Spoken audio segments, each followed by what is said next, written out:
கிறிஸ்துவுக்குள் மிகவும் பிரியமானவர்களே, இன்றைய தியானத்துக்குரிய வேத வசனம், கர்த்தருக்கு காத்திரு, அவர் உன் இருதயத்தை ஸ்திரப்படுத்துவார்.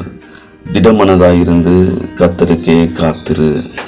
ஆம், எனக்கு அன்பானவர்களே, அவசர உலகத்தில் வாழும் நாம் தேவனுடைய வழிநடத்தலுக்காகவும் அவருடைய சரியான நேரத்துக்காகவும் பொறுமையுடன் காத்திருக்கும் போது நம்முடைய வழிகள் திடப்படுத்தப்படும்.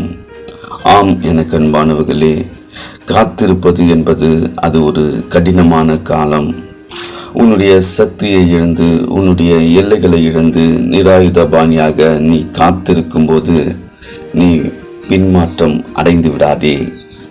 கழுகு தனது காத்திருப்பின் காலங்களில் இறகு போய்விட்டது, அழகு போய்விட்டது, நகம் போய்விட்டது என்பதாக கவலைப்படப்போவதில்லை. அது தன் புதிய வாழ்வுக்காக காத்திருக்கும். ஆம், எனக்கு அன்பானவர்களே, மொத்த பறவைகளும் பரிகாசம் பண்ணி இருக்கும், ஆனால் கழுகோ காத்திருக்கும். தனது திக்கற்ற நிலையில் காத்திருந்து தனது புதிய வாழ்வினை பெற்றுக்கொள்ளும். ஆம், எனக்கு அன்பானவர்களே, கழுகு காத்திருப்பின் காலம் முடிந்த பிறகு செட்டைகளை விரித்து உயர எழும்புவது போல கர்த்தர் உன்னையும் உனது காத்திருப்பின் காலத்தில் இருந்து உயர எழும்ப பண்ணுவார். விசுவாசியுங்கள், கர்த்தர் பெரிய காரியங்களை செய்வார். கிறிஸ்து இயேசுவுக்கே மகிமை உண்டாவதாக. ஆமேன், ஆமேன்.